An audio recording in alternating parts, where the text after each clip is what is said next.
Only 29%. Bloody hell. Let me just have a look and see what I've got here. Hold on. You know, every now and then,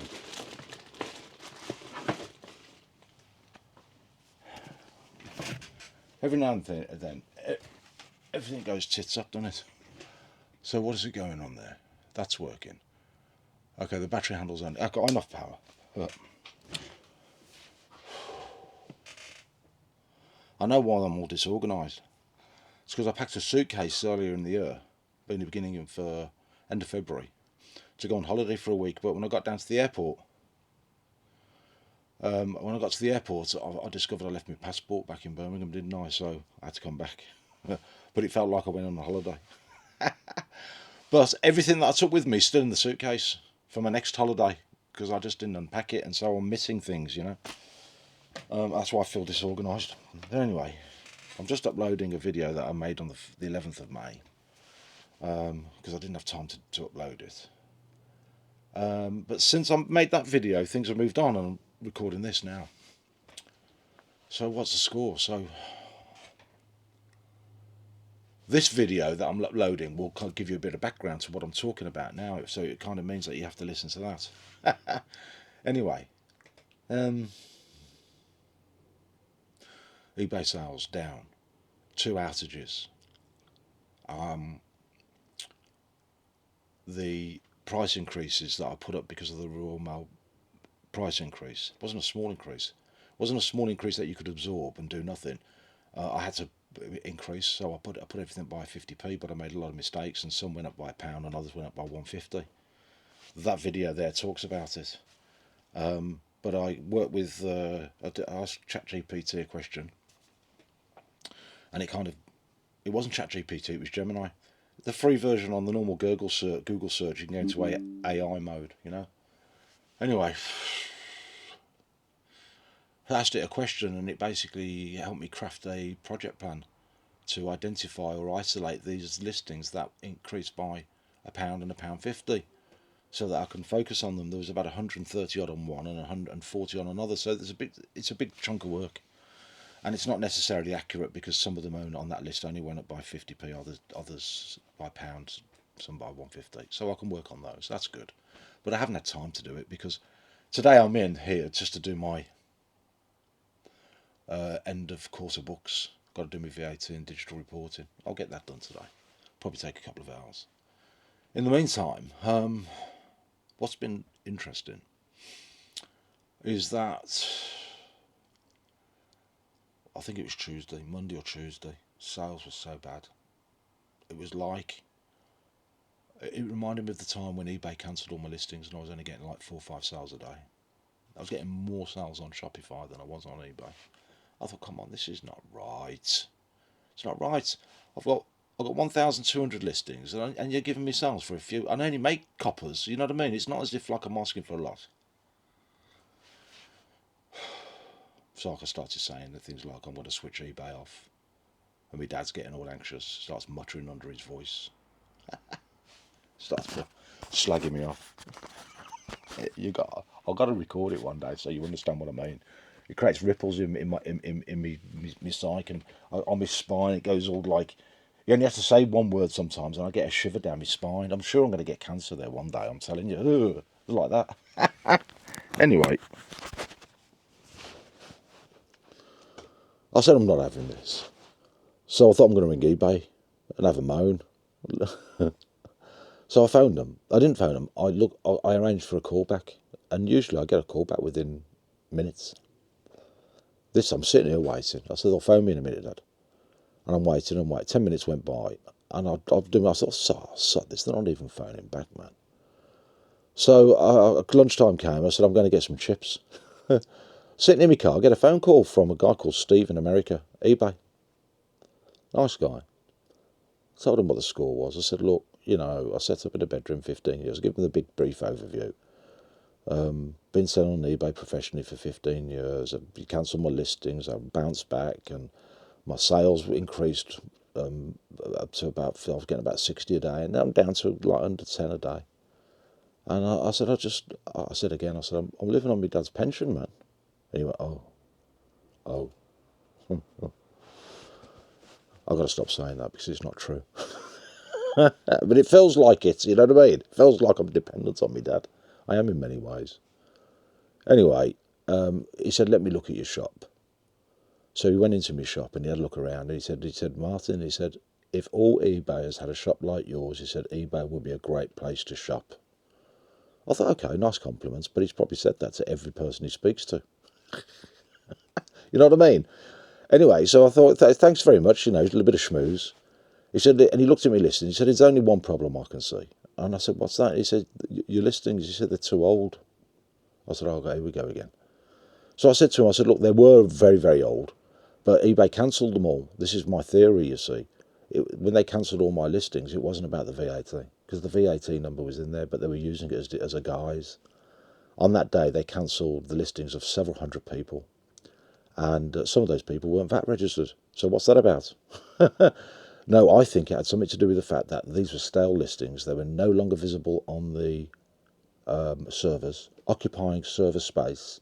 And I feel that if I was eBay, I would try and prompt people to cancel and sell similar. Start again. Give it a refresh. That's what I would do. Gets them off the server. People aren't paying for listings that aren't being viewed. And, you get this little boost, don't you? For a temporary boost with a new listing.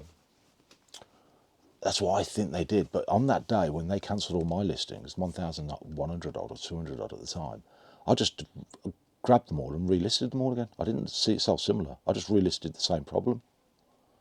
So that didn't work for them, did it? It didn't work for me either. I went from having decent sales to nothing overnight. However, this guy was basically saying that in his experience, the top sellers tend to refresh their listings constantly. Even at the end of the month, they said they'll end it and they'll sell similar and they'll start again. And he said they are the busiest stores.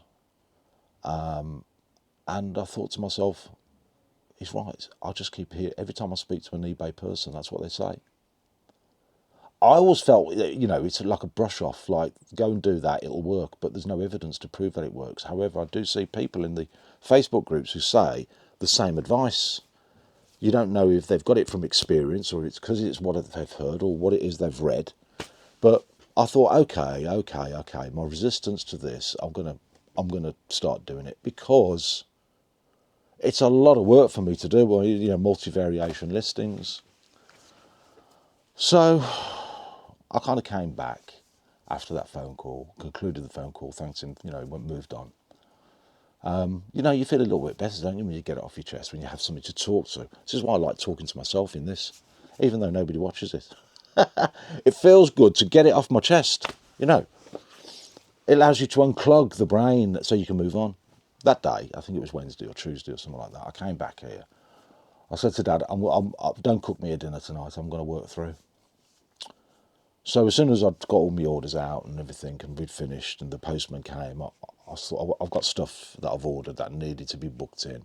I picked up a bag of zips, been sitting there at the back for 3 weeks, finally got round to it, and I went into that listing and I got about 6 listings with the same zips. I've got some different ways. There's 4 sizes, so I've got 4 listings, 8, 9, 16, 22 inch, and they are on my eBay store, on my Shopify store. They're connected. But I've got 2 or 3 other floating listings which have more variations than Shopify will accommodate. So they're standalone inside eBay. 2 of them had a couple of hundred sales on, and one of them had about 1,500 sales on it, sales history. So I thought, it's too much for me to manage. I'm gonna trim down. I don't need so many listings for the same product. It just means I've got more listings to manage, and it basically dilutes your focus. So I need to be homing on 1 or 2 listings, So I cancelled them and got rid of them. Finished with them. And I thought, right now I've got only 5 listings to manage. So I set about updating the listings, and I thought I'm going to do it properly. I've now got a new tool that's replaced InkFrog. It's called Lions App. It's a Shopify tool, and it takes my Shopify listings and it connects them to eBay. And when I sell on eBay or Shopify, it manages the inventory, and Shopify now is designated as my master data. And if I do anything in Shopify, it updates eBay. So Shopify now has replaced InkFrog for me. It's become my InkFrog. It's my master data. And as I'm working on things, I'm seeing lots of mistakes, lots of errors, lots of things that can be improved. So I thought, oh, it's a good thing that this has happened, I thought. So eventually I worked through these listings, and I went behind this. No, I started and I looked at my prices first, did all the prices. This was one of the listings that went up to about £4.60 a zip, and my real target price should be about £4.10. I'd increased it by £1, so I bought it down by 50p across the board. So rebalanced the pricing basically. Updated the inventory. I had 50 of each colour available. I bought it down to 30, so there's no risk of overselling. And I thought, I'm going to do a proper job here. I'm going to do proper.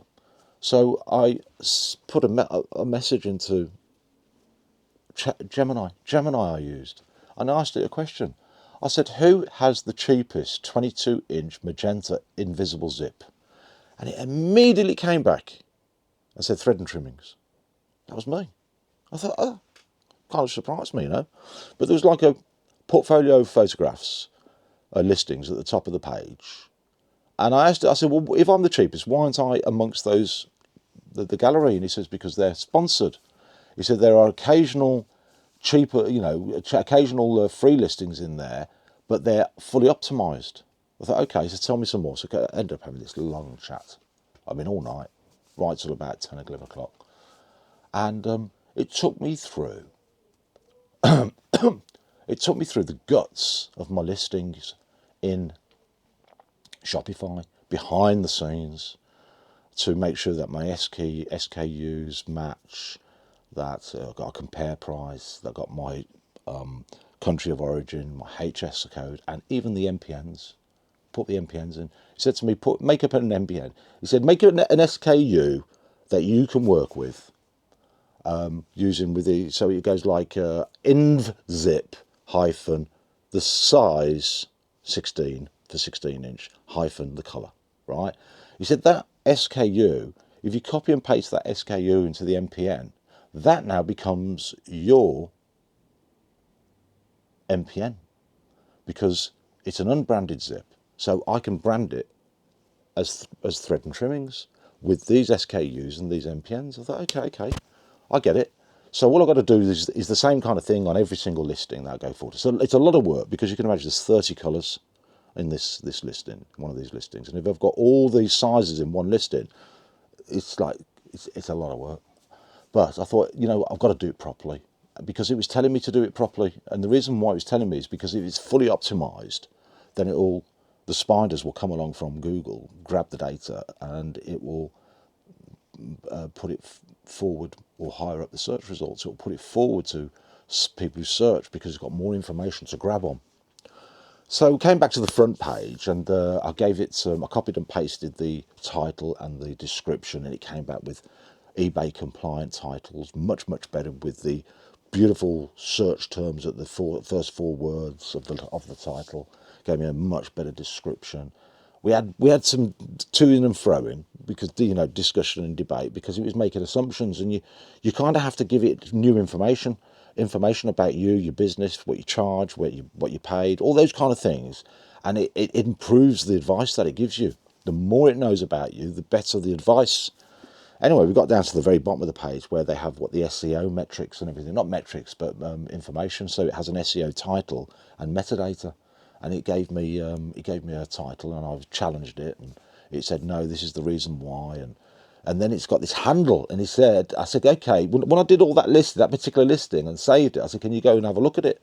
And he went and had a look. He says, there's a red flag. He said, he came back. He said, you've got to change the handle. There's a conflict going down there. And it explained to me what it was. I can't remember. It's too complicated, but I understood what he was saying.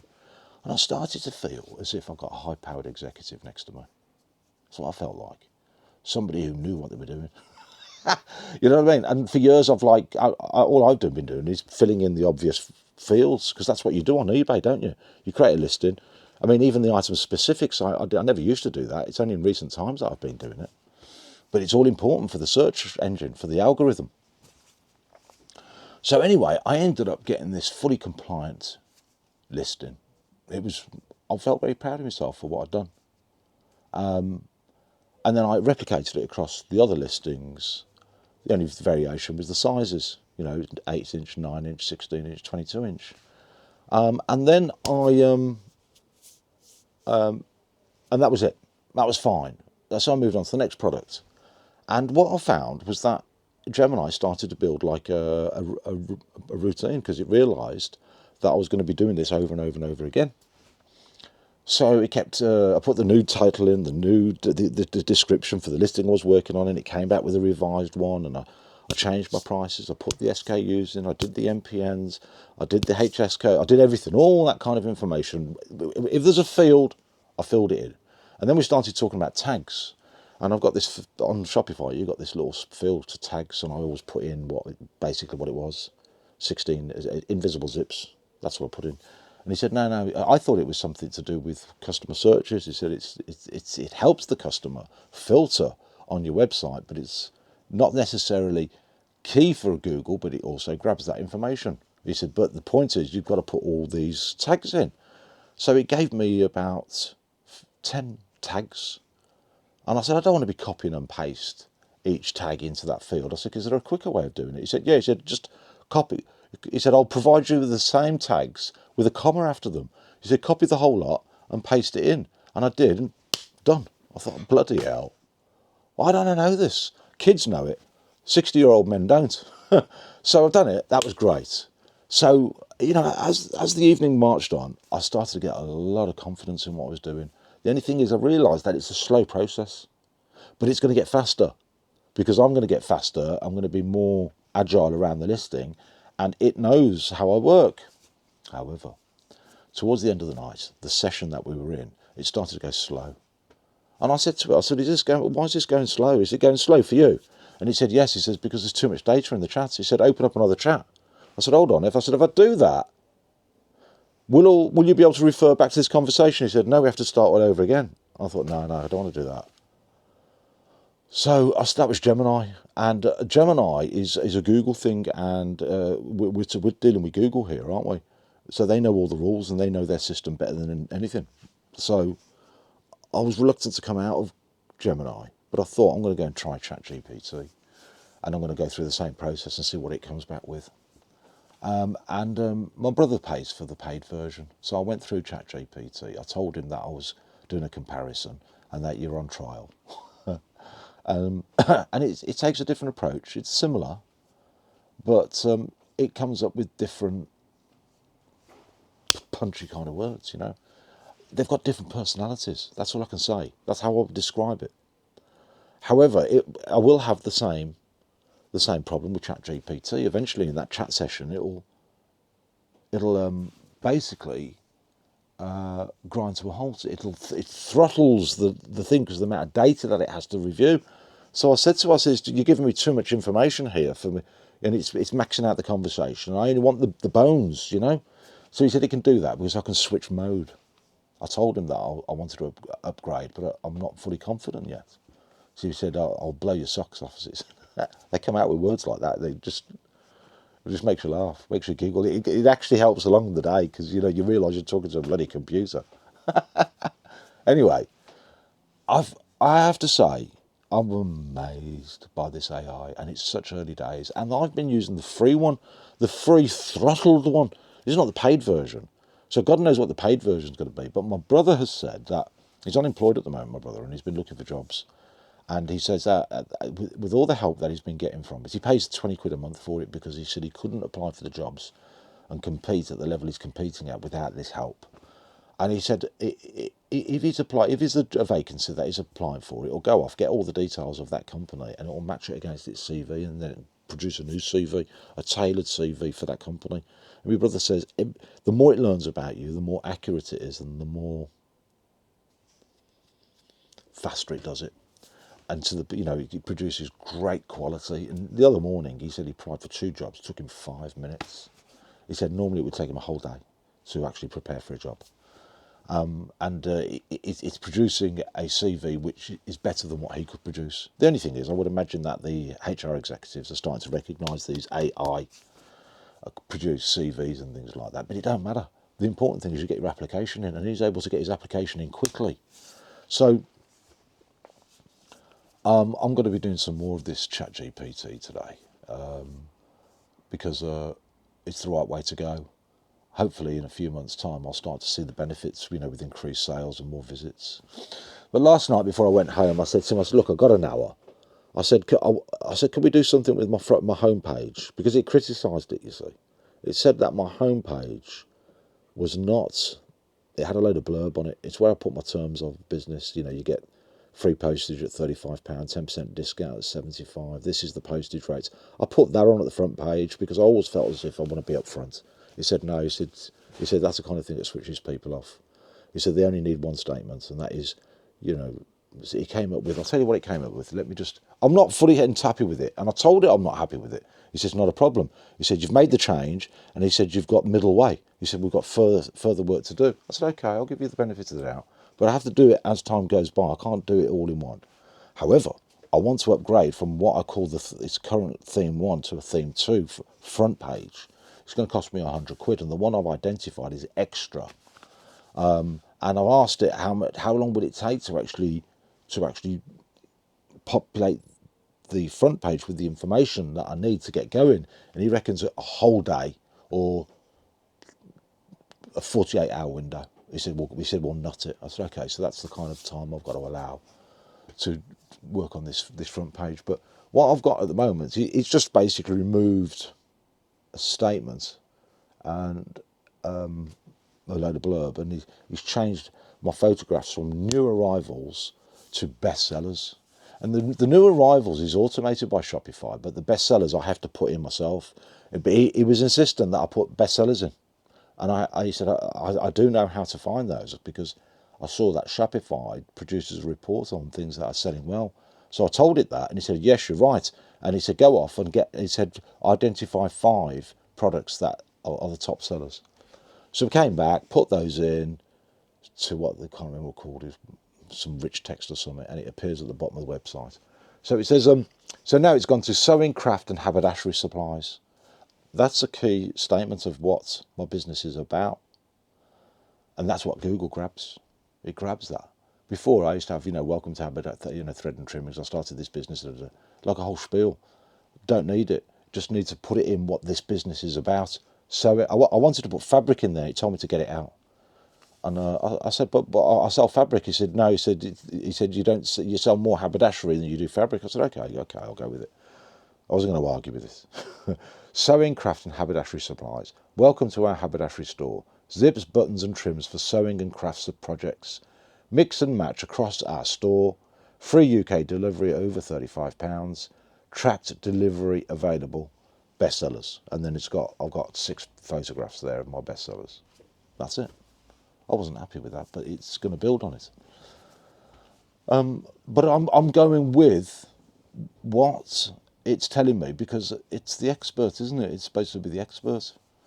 The question for me is Gemini or ChatGPT. They both cost about £20 a month. So I thought, I've got to pay another £20 a month out. My brother says, pay it, you'll be happy about it. In the meantime, I've got a second eBay store which I want to do the reselling on, don't I? And I've got a load of watch straps on there. I might sell 2 watch straps a week. It's costing me, I thought it was costing me about £60, £70 a month. It's not. It was costing me, I think, £27 a month plus the VAT and that. And I said to me, I've got about 160 listings in there. And I said, you know what? I can't use Ink Frog on it anymore. That's going. I've got to end that to stop the monthly payment going out. That's about £25 a month. I'm paying £27 a month for this second eBay store. I thought, you know what? I'm just going to delete all the listings, cancel the subscription, save the £27 and put that into ChatGPT, because I'm not going to get around to doing the reselling anytime soon. And then I thought to myself, well, if I do, I'll just go and I'll use the Facebook Marketplace to sell stuff, and I'll use what is it called? I'll go on Vinted to sell stuff on there, because it seems you don't have to pay a monthly management cost, do you? So I'm going to do reselling in that way to start off with, and then I might just get one of those sum up things, like it's actually a bit like that, to take to do tap and go. I think if you subscribe to one of those, they send you one and they give you a cheap website for free. You get a website, and I'll use that, and I'll try and sell it through this medium. But it probably might be wrong. But I've got the option of activating my eBay account again. But in the meantime, it's like I did have an emotional attachment to that account for some reason. But I've been paying that money all that time and never really paid. And now it's gone, and I don't care, because I could take on this Gemini or ChatGPT without incurring any extra cost. So that's where we're at this week. In the last 24 hours, 48 hours, sales seem to have been they seem to have stabilised. I don't know. I've only got about 15 or 16 sales in at the moment, but it's not enough. This time on a Saturday before April, when all my sales dipped, I'd probably have about 50 or 60 sold already. I don't know what. Let's just have a quick look. I don't know what it's telling me. Let's have a come on. The internet's going very slow at the moment. I think Windows 11 did an update, and it hasn't. There's a patch is needed, and if people are reporting that they've got slow connection. I've only got 19 orders. I'd normally have three times that on this time. By Sunday night, I would have about 130 to process Monday morning, plus Monday mornings or new arrivals. So it's well down. And I look at my sales metrics. Oh, it's dropped down. It's going under $7,000 now. I mean, it was about 11,000 recently. So sales are about 50% down, 40% down on eBay. And Shopify in the last 24 hours has gone very slow as well. How many have I got there? Only 5. I don't know what it is. The economy, uncertainty. March is going on in London. People not spending, not sitting online. The war. I saw that there was a big spook in the bond market yesterday, because the government have just borrowed so much, and the interest bill is greater than the armed forces, school, national health. You know where I think they went wrong? I think they've done one thing wrong, and that's Rachel Reeves' national insurance contribution things. I think that is the thing that killed the golden goose. She's loaded a burden on business that they can't afford to pay, and they're closing down in their thousands and thousands. And instead of actually finding the savings elsewhere, the money that they needed by cutting costs elsewhere, they've gone to actually, she's got the goose, and she's killed it to get the eggs. She don't realise that it's the goose lays the eggs. Business produces the money, and she's gone and killed them. That's what's gone wrong. I don't know. What do you think? Don't forget to reply, share, and subscribe. Check you later. Bye.